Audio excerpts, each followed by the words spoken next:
Pediatrician.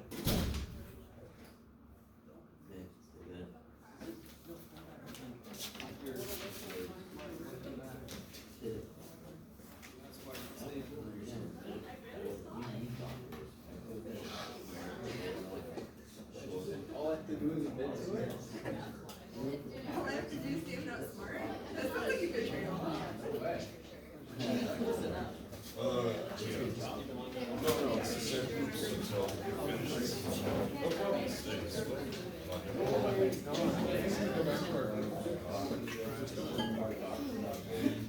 I'm going over it now, but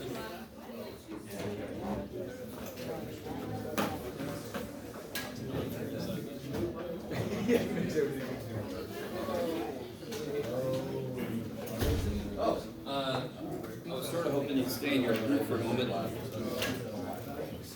Okay.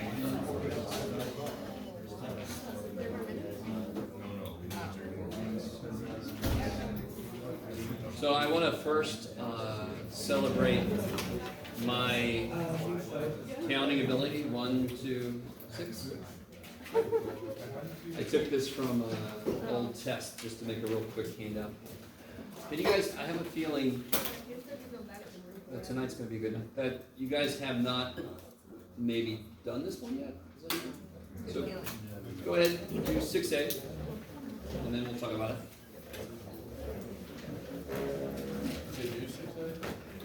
Do 6A. You're going to work with whoever you're next to, that's fine. If you guys kind of went elsewhere. Yeah. Okay. How much is the second? Yeah, so did you solve for 1 prime? Or you went to yeah.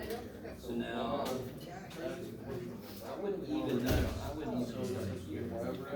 That's a much better place to start. Now you could use 4 there here. would still be a one. Work still. Yeah. But you could Try to get wide up. While differentiating this, why double prime? Totally. So it's all about the other side. Well, we have no sign on G. I didn't know. So wherever you see y prime, you know what y prime is. Yeah, You plug that in. Plug it in. Yep, totally.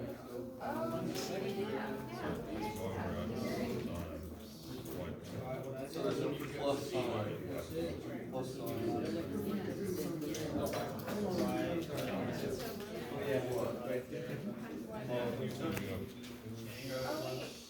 Unless I'm going crazy, this is supposed to be y x y prime plus.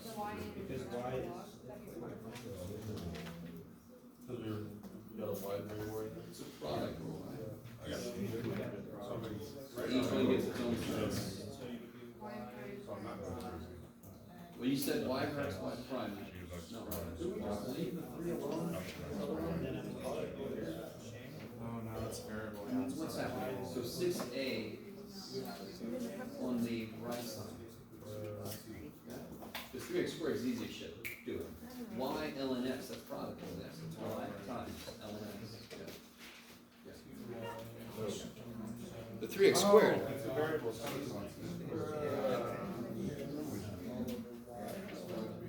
Because if this was 3 in this sense, then it would just be 3 over x.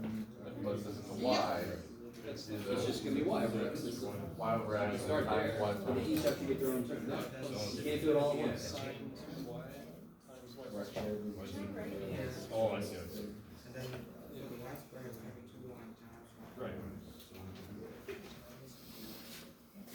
Yeah, so dy over Wait, x. so that is. Times ln x. Why do you guys use dy? No, we're getting different. I mean, that makes more space to what's the heck with that?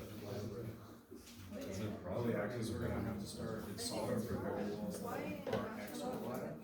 You're gonna have to start solving for like y. Yeah, it's y times So it's ln x. So Yeah, it's totally. also, Of course it is, because it's y, which is a function of x, times ln, which is another function of x. What is like y times the derivative of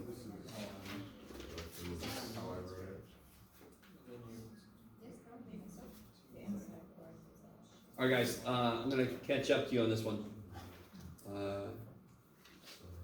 This side becomes Exactly. 6x. What is y assumed to be here? A function of x, right? And ln of x is a function of x, and they are multiplying each other. So of course this is going to use what rule? Product rule. Yeah, it's a product. It's y times ln x. So how do I do that? Y prime? No. Times ln x. Times ln x. So product rule. One part gets a turn, the other part waits. Plus, now it's the other guy's turn, the first guy waits. Yes? F prime g plus g prime f. You never take derivatives of things all at the same time within one term. So the first guy gets a turn, plus y times whatever. So you can just write that as y over x. Is that cool? You don't have to, but you could. Y times 1 over x is just y over x. Is that right? Derivative of the first guy times the second. Leave the first guy alone, derivative of the second. What's going to happen here? Plus the last. Okay. So plus. Derivative outside is negative sign, so it's plus sign. Stuff, good. Times. Times derivative of y squared. Okay. So 2y. So I get 6x equals y prime ln x plus y over x plus sine y squared times, what's the derivative of y squared? 2y dy dx. 2y y prime, I like it. Or dy dx, that's what. So much weight.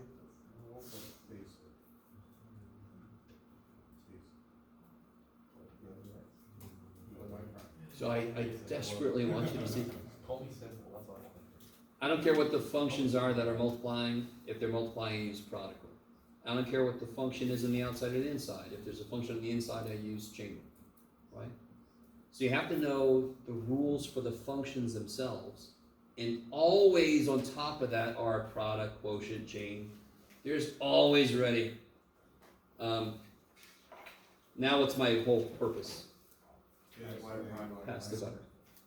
Yeah, get y prime by itself. What's the only term on this side that does not have a y prime? Y over x. This is a term, yes? And it's got a y prime? This is obvious term, it's got a y prime. So I'm going to subtract y over x.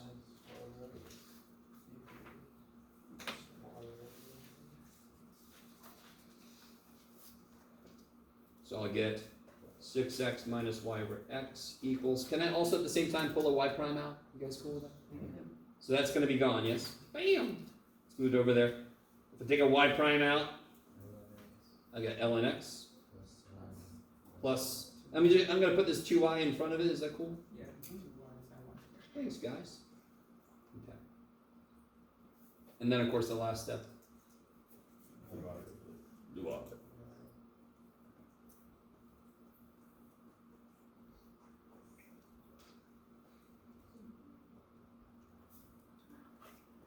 So then my y prime is equal to 6x minus y over x divided by ln x plus 2y sine y squared.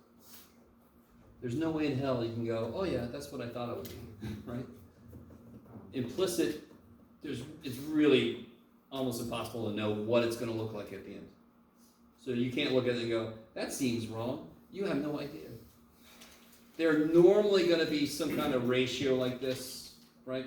But beyond that, there's nothing you could tell. That you can't tell immediately if you're right or wrong. As a student, I know that's frustrating, but it's the way it is. So part B has an interesting component to it. The first step is pretty straightforward. And one reason why I want to do part B is because the homework asks you this kind of thing. So I want to show you. Did somebody, I think this one's pretty quick at the first part, yes? So let's kind of do this together. Derivative of 3x squared. 6x. Derivative of y squared. 2y. Y prime. I love it. 9. Bless you. Allergic to math, actually. And I can do this a few different ways, but what's the next step I should do? Get the y Hell no. inside. So real quick, what is multiplying y prime?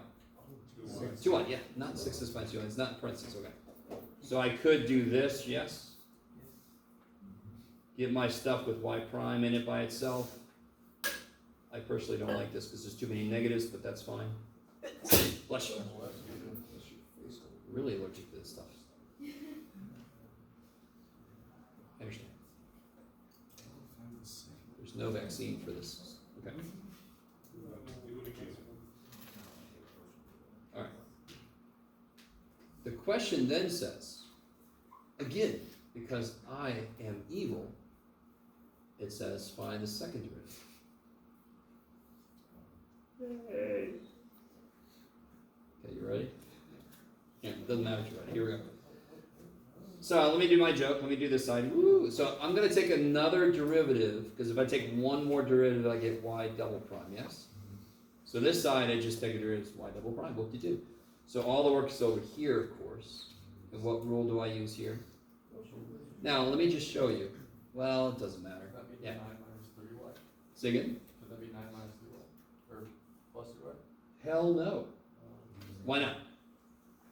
Oh, wait, that's x. Never mind. 9 is being divided by this, and this is being divided by this. You can't just divide one part of it. Yeah. Right? 9 can't escape being Yeah. divided. Okay. Alright. So how's quotient rule work? Prime, good, times the bottom. Minus? 9 minus 6x. Times negative 2y prime. Good. Divided by? Negative 2y squared, Which is? 4y. 4y squared. I like it. Okay. So quotient rule is not that bad. It's like a couple little adjustments from product rule. Product has a plus, this has a minus. And quotient also has the bottom, which makes sense because the original one had a bottom, right? What's your 9 minus 6x? Negative 6. So can I just do this? And then I can multiply these together. Is that cool? Good. 12y. Minus, well, let's see. There's a negative here, yes? 18y prime. Huh? 18y prime. Well, there's more to it than this, right? Well, you distribute the other. Yeah, so let me distribute. So I'll just do this way. Negative 2y times 9. Negative 2y times negative 6. I'm sorry, prime. Negative 2y. Wait, have I not? Okay, Jeff, let's try this again. I've not taken this derivative yet. So I got 12y minus 9 minus 6x times. What's the derivative of negative 2y? -2. Negative 2. Okay. And then 2y dx. you would have the y prime there? Sorry? You just did a derivative with y when you have a times y prime? Yes, times y prime. Thank you. That's what I thought I had in the first place. Good. I like it. So the derivative of negative 2y is 4y squared. Say again? Oh, hell no. Say what? Sorry. I'm wondering where we got 4y squared from. What's the quotient rule? You square Did you prime. combine the negative 2y prime? Wait. What's the quotient rule? So if I have f over g, I want to take that derivative. What is it? F prime? F prime times g. G? And then f g prime. Good. Over? G squared. G squared. G squared. Real quick, real quick. Well, I'll do this in a moment. Okay. I'll show you something in a moment. All right. So, cleaning this up a little bit. So I get 12y. Now I can distribute this. This will be, see if you guys can do this. Negative 2y prime times 9 times negative. So that'll be plus 18y prime. Negative 2y prime times negative 6x times a negative. So it'll be minus 12xy prime. Is that all right? Yes. So the negative 2y prime, if we go up a Sure. little bit, Yeah. wasn't it because it's supposed to be implicit, right? You said negative 2y, Yeah, the derivative of negative 2y is negative 2y prime. but you want to keep the y there? No. Negative 2y, What's the derivative of x? 1. So what's the derivative of y? 1 times the derivative of the inside function, which is y. So y prime. I thought it was still extreme, negative 2y, because y is 1. Sure, y is the stuff, I love it, y is the stuff. So, Okay, alright. yeah, the derivative of like 2x is 2. Right. Derivative of 2y is 2 times 1 times the derivative of y, which is 2y prime. That would be 2y. No, the y, what's the derivative of y squared?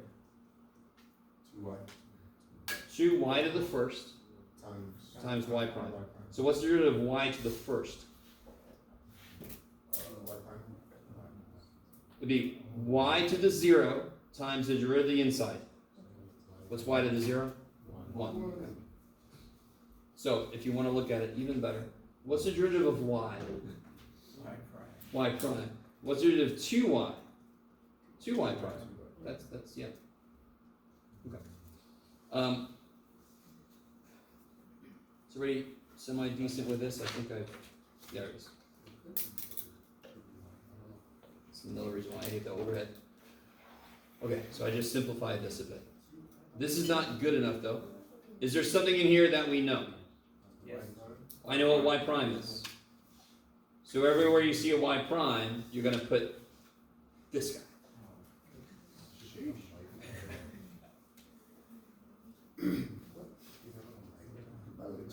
Better that you take care of that.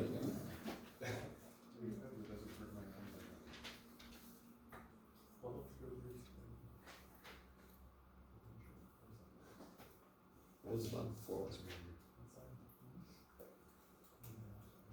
Right? And if I were you, why does this look gross? Anybody tell me? There's fractions inside of fractions. Why is there a fraction here? Because the negative 2y. If that negative 2y wasn't there, it wouldn't be a fraction, would it? So how can I kill that negative 2y? No. I'm not allowed to square out of nowhere. I can multiply top and bottom of this by negative 2y, yes? Okay. So the rest of this is just simplification. So the important part of this is, I wanted to give you a problem where you had to do a first derivative, you do a second derivative, what is going to happen is you're going to get a y prime in your second derivative, and you already know what y prime is. So you're going to see it at least once, if not twice, in the homework, where you have to do a second derivative implicitly. The y prime you get first is going to get plugged in when you do y double prime. It's going to show up again. Okay. Just to give you a little warning. I don't want to spend too much time on that simplification because it doesn't really matter. Okay. So the answer to that, we would have to like break down the y prime that's within the thing, we just put that, what y prime is. So right here, if you just multiply top and bottom by 2y, these will go away, yes? They go away. If you multiply by negative 2y, negative 2y times this is negative 24y squared, yes? Negative 2y times this, negative 2y times this, they go away, of course they do, because you're multiplying and dividing, yeah. So if you ever want to clear fractions in an equation, you multiply by the denominator. If you want to clear fractions in a fraction, you multiply top and bottom by the denominator. So like our answer would not be correct if we just put y prime instead, you wanna see that? If you stop here, you're wrong, because you're claiming you don't know what y prime is if you stop here. But we know what y prime is, so of course you gotta plug that in. What if you stop one step below that? Yeah, but you just don't multiply. Yeah, if you get to here, I'm probably okay. I might put a little note. Okay. You really have to be able to do this, but yeah, okay. So anytime, so what do you guys do if you're trying to solve an equation and it's got fractions in it? Multiply by the denominator, GCR. both sides. Yeah, multiply by the LCD, right? You guys with me? If you multiply by the LCD, that would clear all your fractions, yes? Does that sound familiar? Okay. What is this? What is x squared minus 1 if I break it up so I can see what it's got? X plus 1, x minus 1. What's this guy missing that this side has? X plus 1. So if I give it to them, they have the same the same denominator, right? What's this guy missing? What's he got on the bottom right now? 1. So what's he missing? Everything. So I give him everything. Does everybody have the same denominator? No. Does everybody have the same denominator? Yes, good. So you're still like, holy shit, Jeff. Not only is it blurry, but it's loaded with shit now. Thank you so much, math boy. But if they all have the same denominator and this is an equation, what am I allowed to do to both sides? I can multiply both sides by any damn thing I want to except 0, yes? So I'm going to multiply both sides by 38 billion. No, I'm going to multiply by x plus 1, x minus 1, because what does that do? Cancels all this shit, then do I have any fractions left? No! So if I have the same situation, you guys kind of with me, does that sound familiar? Please tell me yes, okay. If I have a fraction that has fractions in it, I could do the same damn thing. If I only multiply by x minus 2, that's going to make the top look better, yes? That's not going to do a damn thing for me in the bottom. So if I multiply top and bottom by the LCD, are you guys with me? If I only multiply by x minus 1, that will help the bottom, but it won't do shit for the top, yes? If I only multiply by x minus 2, that'll help the top, but it won't do shit. So of course I multiply by both. I multiply by the LCD. Yes? So you agree with me this fraction is gross. Why? Because it's fractception. It's got fractions within fractions, and I don't have a little top to spin to tell what level I'm on. Okay. If you don't get that, I'm okay with that, because that movie really tripped me out. So it would be 7 times this. What happens here? These cancel. So I get plus 3 times this over 11 times this plus 2 times x minus 2. Now, that at least is one fraction, right? No fractions within it. Are you guys kind of with me? Okay, enough of that. Okay. So if I see an equation with fractions, I can kill it, because I can multiply both sides. If I see a fraction with fractions in it, I can kill them if I multiply both sides. Upside, downside, right? Upside down. Sorry. Okay. All right. Thus ends our little pre-calc review session. Okay. So the next thing. So just to remind you guys, if somebody wasn't here before, shoot, I don't know what I've done with it. I'll post this again, but I made section 3.7 and section 3.11. Is that right? Yeah, 3.7, 3.11 extra credit. You with me? Okay. 3.8 was already not in our curriculum, so we're not going to do 3.8. So we're going to get to 3.9. And that's what we're going to do. So we're going to cancel out 3.8? No. 3.8 wasn't even in there in the first place. It's on the list. Look at it. Okay. Uh, So by the way, if you guys want to go back to your desk, you can. Sorry. So next time you do that, I'll try to help you out a little more. Let's see.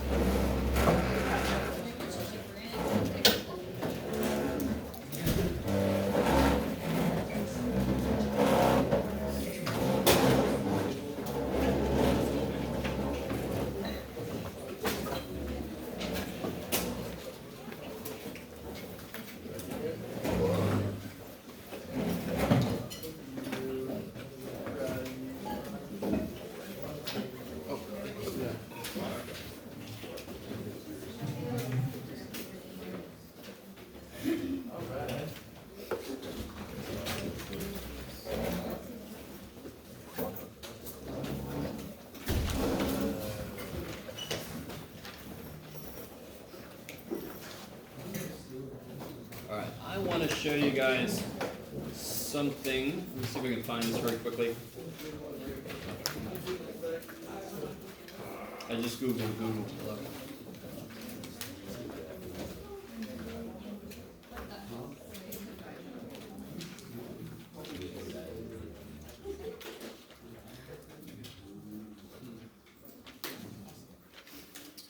Oh yeah, this is the one. Yeah. Okay, cool. I love it. Anybody know? You could read it, but has anyone ever seen this thing before? Yes. This is back before we even had Game Boys. We had these little etch a sketch. I couldn't do shit, and then there's people that can make the Mona Lisa. So one thing I could definitely do is make stairs. Yay, look at that. Oh, I don't know if you guys can see that. The stairs. Whee. Now, so I can't physically manipulate these, but they have two little knobs. One knob will control the x-axis motion. You with me? Left and right. And the other knob would control the up and down.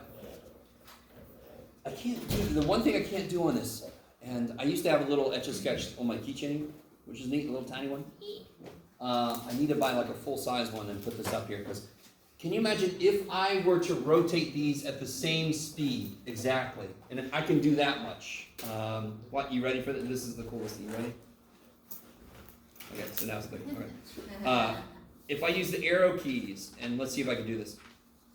How am I making that line? How am I making this line? What am I doing? I'm moving both of these at the same speed. You with me? I really want you guys with me because this kicks so much ass. If you took me in pre-calc, I did this Etch-a-Sketch where we did parametric stuff. You don't need to know. So if I rotate those knobs at the same speed, what angle does that make? What do you think? 45 degrees, because it's the same speed. If I rotated the Y knob faster than the X knob, it's going to go up faster. The angle's going to be bigger. Yes? So, what is my input to create a graph here? It's not X, it's not Y. It's how quickly I'm rotating. It's some external, it's me. I'm controlling the X and the Y coordinate. They're not controlling each other. Are you guys kind of with me? So, what I'm trying to say here is, if I want to know how quickly it's moving altogether, when I take a derivative of the thing, I've got to consider the fact that it's the rate at which I'm rotating the knobs that's controlling everything. So I'm not going to take the derivative with respect to X. I'm not going to take the derivative with respect to Y. I'm going to take the derivative with respect to T, time. Okay, maybe. So if I rotate at a certain speed and I wait some time, is it not going to create a line? So wasn't it the passage of time that actually let that line show up? So if I want to know how quickly that line is showing up, I want to know how quickly I'm turning the dial. That's time. I want to know the rate of change of position over time. Are you guys at least with me with that? Okay. All right. Y is not a function of X. Y doesn't give a shit what I do with the X dial, right? Both of them care what I'm doing and how quickly I'm turning them, yes? Okay, maybe? Okay. So coming back to this. So here's what I'm saying. If I have a function that is modeling a real life situation that is changing over time. So let's do a nice one. You ready? If there's a pond and for some reason, guys especially like to do this, but I think humans, if there's a big pond and there's a little bit of a hill, I want to get up there, find a rock, and throw it in the freaking pond. I don't know why. It's a desire. If that's a frozen over pond, hello, that's like heaven. Are you kidding me? Little tiny dude. Holy shit! Right? Okay. So if I throw a rock at a pond, what am I going to see? Ripples. Aren't those ripples going to radiate away from where the rock hit at a certain speed? If I look at one ripple and I watch it go out, isn't the area of the circle it's bounding, isn't that growing over time? Are you guys with me? So, if I have let's say that I throw a rock in the pond.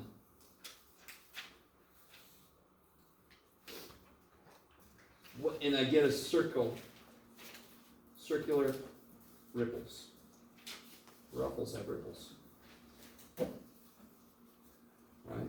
So I throw it in the pond and I get this kind of thing going on. And they radiate out. Yes? Everybody with me? So if I take a look at just one ripple over time, the area of that is going to grow as I let it go out. What is the area of so the whole idea here has got to do with the area of the circle. So the question would say, how quickly is the area changing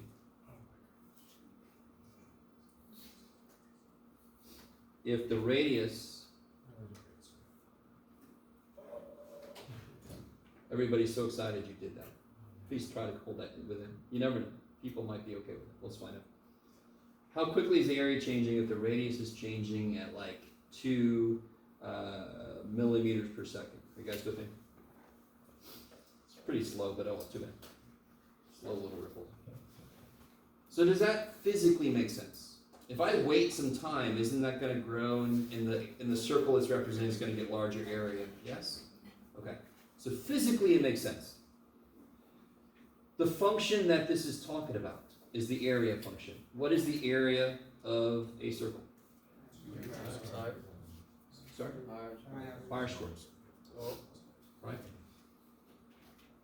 Yeah, why not? Very quick side note. Don't even write this down. Why is the area pi r squared?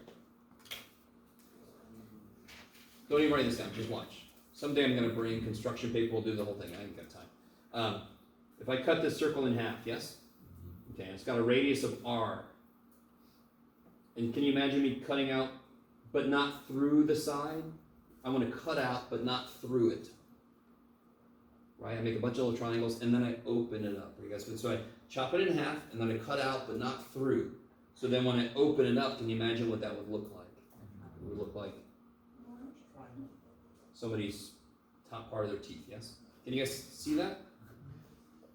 I do the exact same thing on the bottom, and I open it up and I squish it in there. What shape have I made?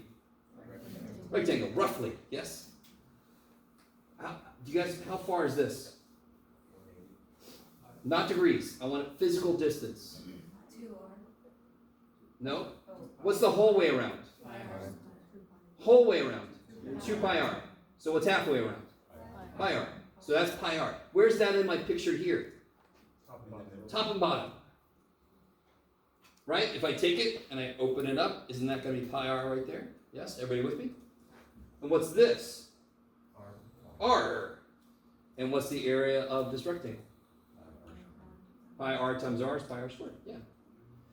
So the other day we did something, I can't remember exactly what it was, and I thought about doing this, but I didn't have time at the moment. But if I reorganize my problem into a form, oh yeah, it was that e to the ln thing that we did. If I reorganize my problem into a form I know what to do with. So if I don't know what a circle's area is, but I can reform it into a freaking rectangle, hell yeah, I could do that. I know rectangle area, right? Has anyone ever seen that before? Yeah. A few of you guys? Okay. All right. Some of you guys never seen that before? All right. Does it make sense? That's so far. All right, screw it. You don't have to do it. Now, coming back to this. This relates how the area and the radius interact, yes? This is a relationship between the area and the radius. This question is all about the rates of change of those things. So what do I do to this equation to make like this show up? What do I have to do? And this is saying how quickly the area is changing. Can somebody tell me in symbols, what would that be? I want to know how quickly the area is changing over time. So change in area, right? dA dt, the change in area over time. You guys with me? Thanks. And that's what we don't know. But we do know dr dt is 2. I have nowhere to put that shit. I don't have dA, I don't have dr, so how do I make that show up? Take a derivative. So I'm going to take the derivative on both sides with respect to t. So I'll do this side. Whew. Never gets it. What's the derivative of this side? Do you all agree with me that the radius, if I wait, is getting longer? So it's a function of time, yes? It's an implicit function of time. So what is the derivative of pi r squared? 2 pi r. Now, real quick side note. What's that the formula for? Circumference. The derivative of area is the circumference. We'll come back to that later this semester. Okay, sorry. Times dr dt. Because I'm not doing the derivative with respect to radius. I'm doing the derivative with respect to time, yes? So when I do this, this is chain rule. Isn't r a function of time? So the 2 comes down, 2 pi r, times the derivative of the inside. Now, did the symbol for what the question wants from me show up? Yes, did the symbol for what the question tells me show up? Yes, okay, good. I feel really good. On that level, I feel like I'm on the right track. Yes? That's why it's so freaking important that whatever the shit they tell you, you write symbols for what they tell you, you write symbols for what they ask you, so you know that you're on the right track for one thing and you know how to answer the damn question. So here's the one piece that's missing. So let me ask you guys. What is the one thing I don't know that this equation needs? I'm solving for DATT, so I'm not supposed to know that. But I have too many unknowns. I know DRDT, yes? What do I not know? R. So in many of the problems in section 3.9, they're going to also tell you at a time when, in this case, R is 5 millimeters. Okay. So it's going to start to grow. And if the radius is growing at a constant rate, the area is growing faster because it's related to R squared. So that's why you have to know at what time, because if it's already big and it grows a little more, it's going to like really get stupid big. If it's a little tiny thing and it grows a little bit, the area is not going to grow that much. So I have to know at a time when R is what. So now do I have everything I need to solve for DADT? I got R and I got DRDT.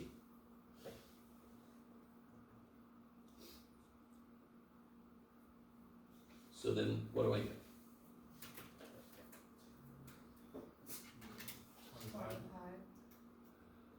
Oh yeah, I'm sorry, I thought you said 25. I was like, what the hell? So 20 pi. And does anyone know what the units are? One second. Millimeters a second. Careful. What's the top of this? Area. What's area going to be? Millimeters squared per second. I love it. That's another reason why this notation is superior to the prime stuff, because they're going to actually just look at it to tell what the units are. Okay, I'm sorry, go ahead. If the rate of change of area is quadratic. No, you can see here the rate of change of area is actually kind of linear. Right. The rate of change, yeah.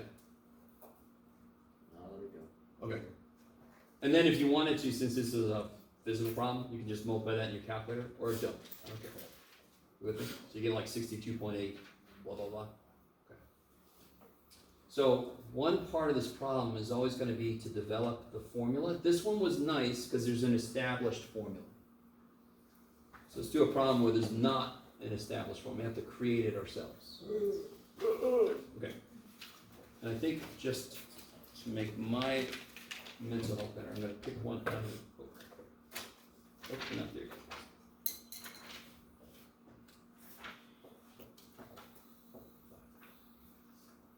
Okay. So the name of the section, of course, is related rates, because we start with a function that relates like area and radius.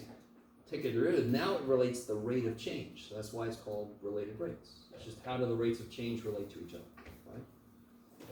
So I want to do a problem like, oh, here we go, perfect.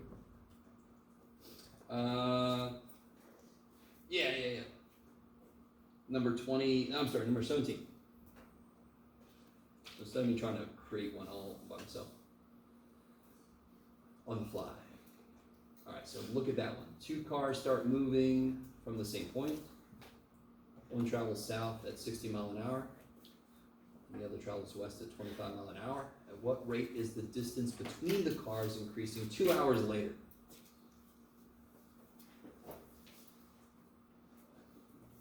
So if I would have just shown you that problem, like on the first day, you guys would have quickly identified that's a word problem, I'm pretty sure, right? And it feels a little bit like the train travels east and the other train travels west, how long until they crash or whatever. Okay. So let's see, one is traveling south. I'm going to collect what I need here at 60 miles an hour.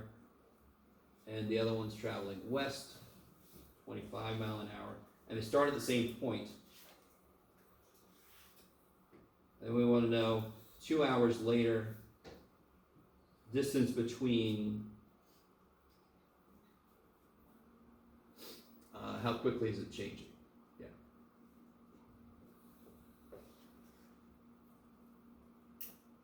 So physically, does this make sense? If we both start at the same place and one goes, where'd it go? West, and the other one goes south, this distance between them is changing over time. You all agree with me? Okay, so it's a good, that doesn't help you solve the problem, but it's good just to take a moment and make sure, bless you, the problem makes physical sense, right? And in fact, as you do that, what shape did I just make? Yeah, so on a lot of these problems, one key thing is going to be drawing the picture. You're not always going to draw a picture. So let me see. They both start at the same place. Let me go over here. One travels west, and the other one travels south. And this is the distance between them. You guys with me? Now, these are rates of change, yes? After a certain amount of time, this guy is gone a certain distance. You with me? What do you want to call that distance he's gone? What's a good letter for this? X. This guy is going west, right? And of course, incredibly enough, if you want to keep with the theme, what do you want to call this? Holy shit. You don't have to. You can call it whatever. You can call it W. I think somebody said that. You can call it S for south. That would be risky for me because my S's look like 5, so and my Y's look like 4, so who knows? Can somebody give me the symbol that this equals? This is the movement in the west. How far did I say represents westward movement? X. This is how far this person has gone. So what is 25 miles an hour? dx dt. dx, the change, the rate of change of this motion is 25 miles an hour. You guys with me? Okay. So what is 60, of course? dy dt. Now what do you want to call this? Let's not call it d, because then you get dd dt and it gets a little weird. Z, I like it. Oh, I'm open. All right. So what's the question asking me to figure out? What Z is? Not what z is. The rate of change. What dz dt is.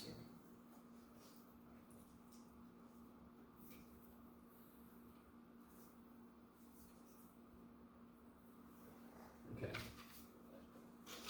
Now, I trust me. I understand that word problems are the bane of students. So we're going to work on, especially when we get to section 4.7. That's what I call the real calculus word problems. These are not, these are not that terrible. Set this up. What's the relationship between these sides? What kind of triangle is this? West, south? What angle is this? Yeah. So Pythagorean theorem comes into play. Thankfully, you don't have to use law of cosines or something. You will be. Oh my goodness. But not on this one. Just to make you even more excited than you are. If you don't remember law of cosines, we'll go over it when we need to. Don't worry. Okay. So what's the relationship between, not the rates, but the relationship between the distances themselves? What did you just tell me we should use? So x squared plus y squared equals z squared, yes? Like my analytical mechanics teacher said z. Z's dead, baby. Is everybody kind of with me? So drawing a picture very often is a huge thing, because then you can identify the variables in it. It helps you identify the formula you're going to use, right? Now what do you think we're going to do to this next? Derivative. Yeah, the whole problem is about d by dt. It's all about rates of change. Of course, it's going to take the derivative. Now, the thing you've got to get used to. This is one step next to implicit. Implicit, I'm taking the derivative with respect to x normally, which means x squared is just 2x. What am I taking the derivative with respect to here? Time. That's the only way I can have these kind of things show up. Yes. So everything is going to be an implicit kind of thing. They're all implicit functions of time. Is x changing over time? Yes. Is y changing over time? Yes. Is z changing over time? Yes. So they are all implicit functions of time. So what's the derivative of x squared? 2x times x prime x. dx dt plus 2y dy dt equals 2z dz dt. Okay, maybe. That was a very brave cicada that was in there. Now, this step, can you identify the thing that I'm trying to solve for? Is it in there? Yeah. It's right there. Can you identify the two pieces of information I've highlighted? Here. Yeah. Yes. What else do I need them? I need x, y, and z. Right? I only want one thing to be unknown, or else algebra don't know what to do for me. I need one unknown. At the moment, I've got 4, x, y, z, and the thing I'm trying to solve for, right? What piece of information have I not used yet? 2 hours later. So now I can say, this, do y'all agree with me that they've started and they're moving and it's constantly changing? You guys agree? This is the snapshot. This is when I take a picture. At that moment, I take a picture. When I take that picture, can anyone tell me what distance this is? Sorry? What distance is x at the snapshot? How fast am I moving as a person moving in the west direction? 25 mile an hour, and I let 2 hours go by, so how far did they go? 50. There we go. What about y at the snapshot? Yeah, 120. And then, of course, z at the snapshot. This is where it gets interesting. So this is 50. This is 120. How do I figure out z? Pythagorean theorem, yes. Or, well, let's see. Does anyone, do you guys know 3, 4, what kind of triangle? 3, 4, 5, 5, 12, 13. So some of you guys know those, yes? 5 squared plus 12 squared is 25 plus 144 is 169, which is 13 squared. Are you guys with me? You guys know 3, 4, 5 triangle? 3 squared is what? Plus 4 squared is 16. 9 plus 16 is 25, which is 5 squared. So there are specific side lengths that make triangles work perfectly. There's no radicals in them. 3, 4, 5, 5, 12, 13. There's a bunch, 7, 24, 25. There's a ton of them. Most side lengths are going to have radicals because, of course, the Pythagorean theorem has squares in it, yes? But those specific numbers. So look at this. I don't have 5, 12. I have 50, 120. So, of course, if it's 5, 12, 13, it's 50, 120, 130. There you go. The more you know, the less you have to do. It's one of my mantras. Just as a snapshot. The mistake people make is they do this too early. What's the derivative of 50? 0. So they get a bunch of zeros here if you put numbers in here too early. You want to keep them as variables, and then you take the snapshot. What am I going to do with these numbers now? I'll tell you what to do with them, Jeff. Be quiet. What do I do with 50? What do I need that? I need it right here, yeah? Real quick, you guys agree that the 2's can all die? Can we let the 2's die? Divide both sides by 2, yes? You don't have to if you don't want to, but I want to, so I'm going to. So what goes here? 50. What goes here? 25, yes? So now we know everything except the dt. Y at the snapshot is 120 times dy dt is 60 equals z at the snapshot is 130 times dz dt. That's my one thing I don't know now. Now algebra's happy. Algebra's like, I can help you with that shit now, right? And now it's just a bunch of plug in your calculator. Yeah? So, let's see. 1250 plus 1700.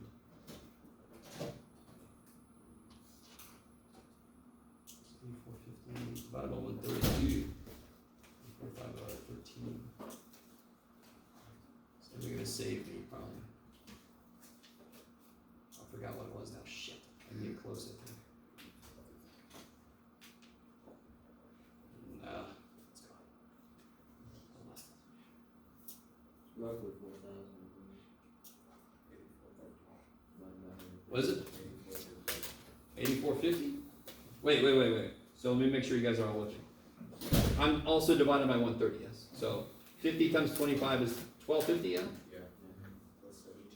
Plus 7200 equals 130 dz dt. And then you get 8450 divided by 130. That's what I was trying to do in my head. 65. So you get 65? Yeah. All right. I was hoping it would go even. 65 what? DZBT. No. 65 what? Miles per hour.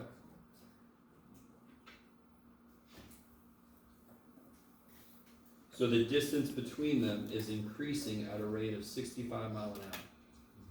Which only makes sense. If I'm here, they're closer to each other. If I wait some time, they get further apart. That makes sense. But we didn't know exactly how that would relate. If I change the time to 3 hours, that would change my numbers. This number would be different. That's why I need the snapshot. How you guys feeling? So, yes. Could you explain again why the twos cancel? Oh, just because I can divide everything by 2. Okay. Yeah, it's an equation, so I'm allowed to cancel common factors. Alright, so let's do this. So I'm not continuously looking up problems in the book. I have, you're not going to believe it, a handout with problems.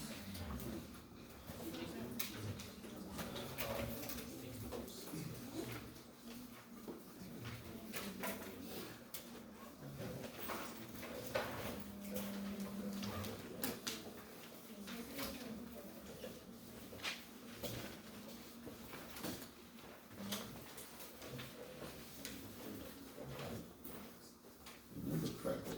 Yeah, okay, this will be it. Yeah.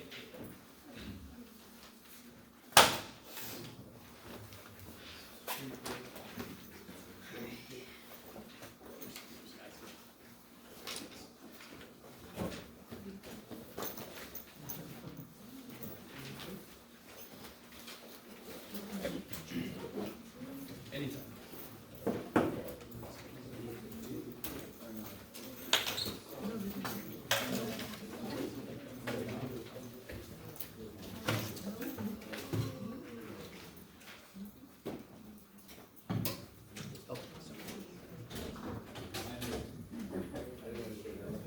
Let's try this first problem and then I'll let you guys out.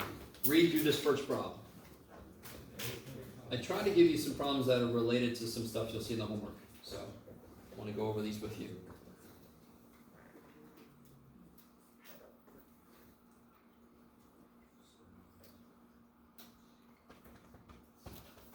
So a couple things you have to remember. At least one thing for sure. What's the angle of elevation? What does that mean? Can we remember?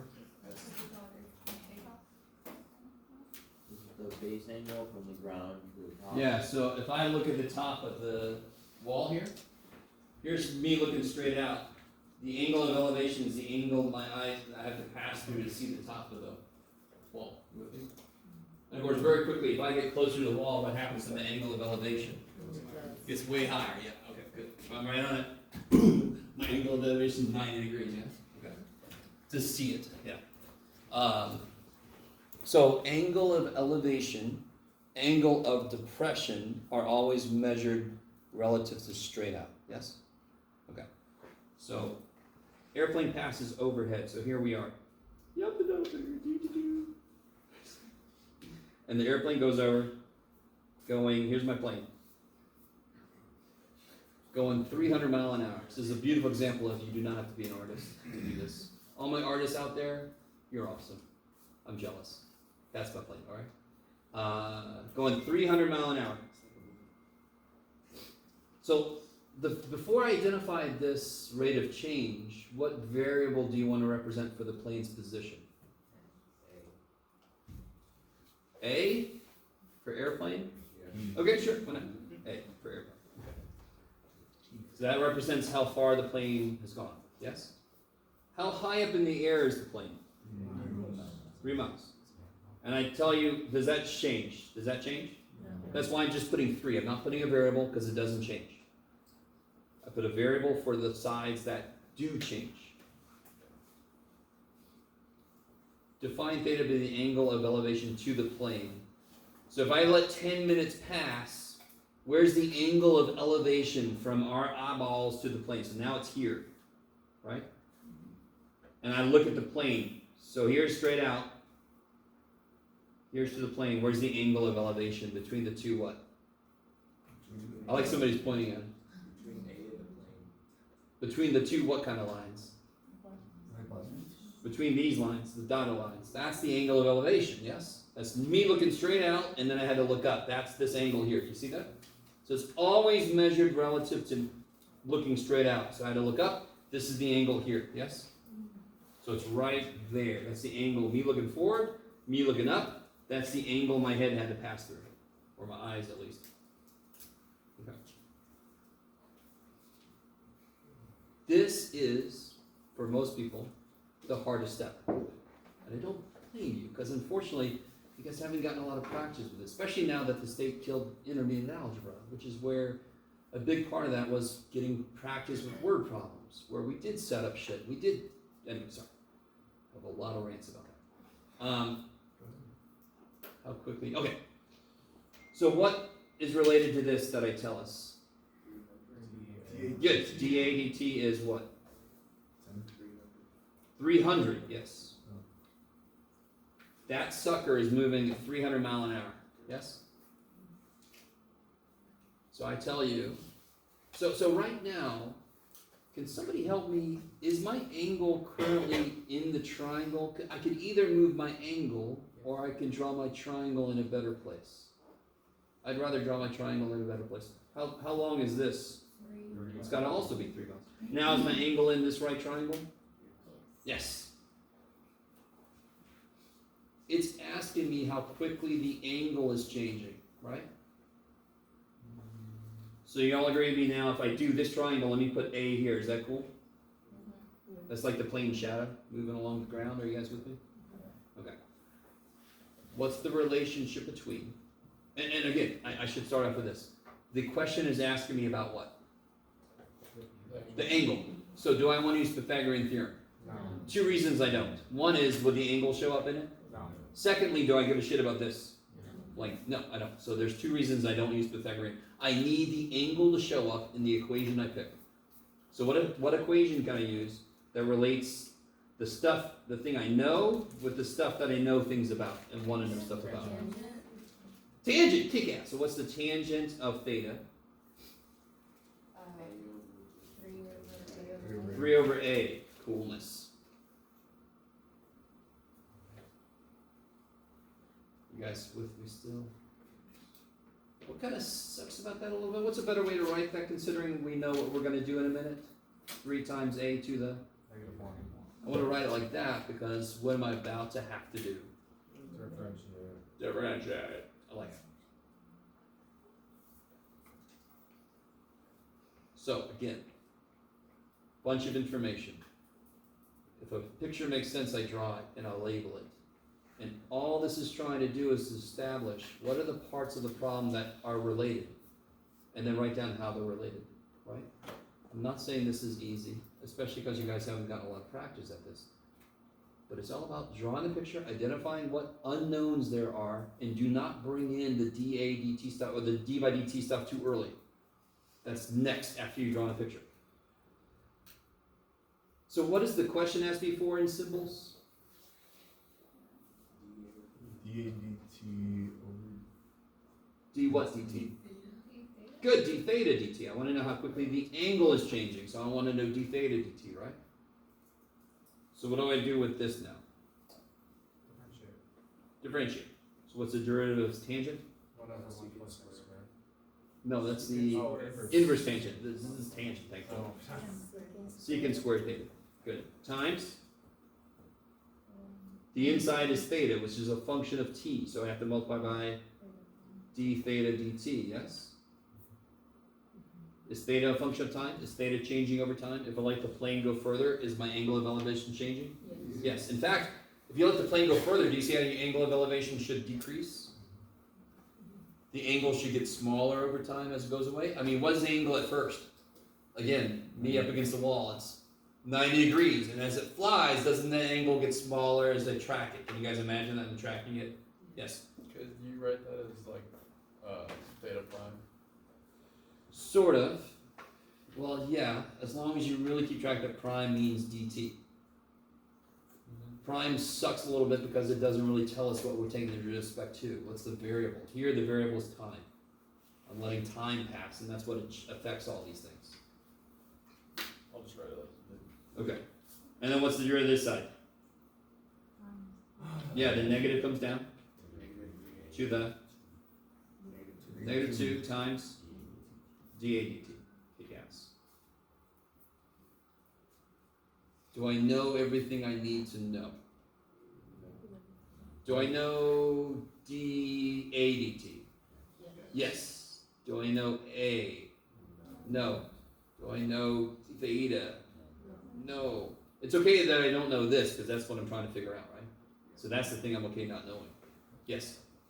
Why did we combine the A and the negative 2? Because I get it like the negative 1, but like would the Alright, derivative how do you three take the just be derivative of zero? A to the negative 1? The negative 1 comes down, and it becomes a negative 2, yes? Yeah, but if we would find the derivative of 3, wouldn't it just be 0? So then it would just be an A. We had this whole discussion earlier. The 3 just comes for the ride. So if you want to look at this as a product rule, it'd be 3 prime A negative 1 plus 3 A negative 1 prime.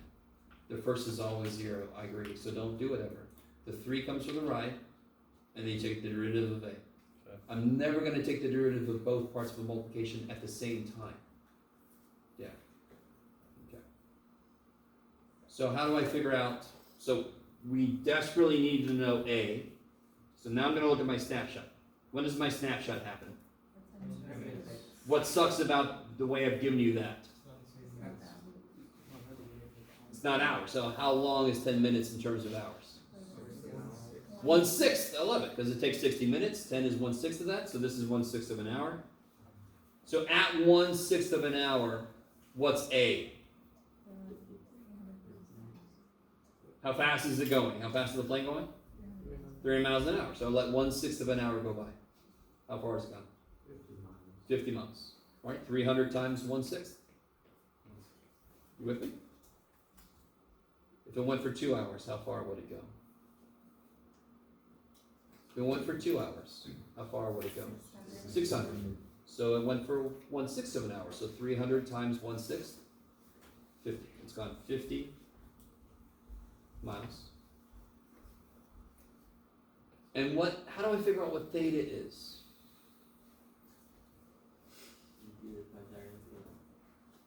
No. The Pythagorean theorem has no angle in it, so it's not going to help. Old Greek dude only did so much. Yeah, tangent theta equals 3 over A, and I know at the snapshot, I know A is 50. So I can figure out what theta is, right? Actually, even better than that, don't I just need to know what secant theta is? Okay, let's see.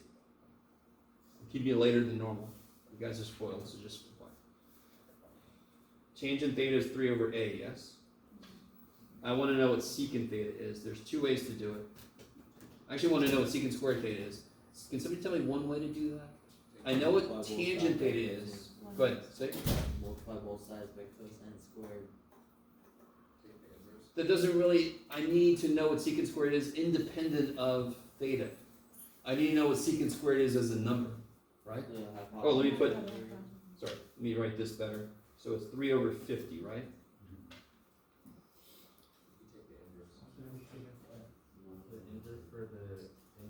Sure, I could, and then I could take the secant of it. But watch this. I'll do it. If the tangent of theta is 3/50ths, isn't this 3 and this is 50? And I want to know secant theta, don't I? So isn't this going to be the square root of 2500 minus 9? I'm sorry, 2500 plus 9.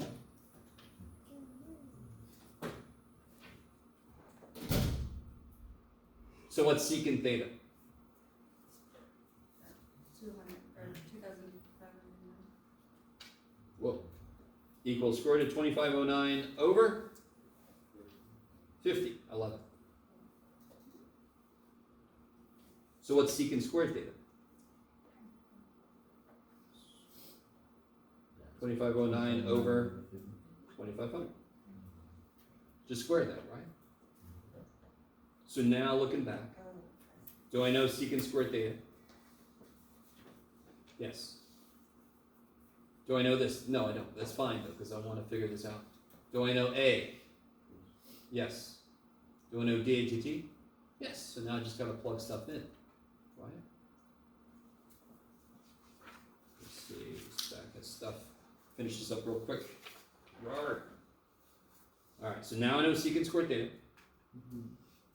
And I know A, so now I can rewrite this. This is 2509 over 2500, right?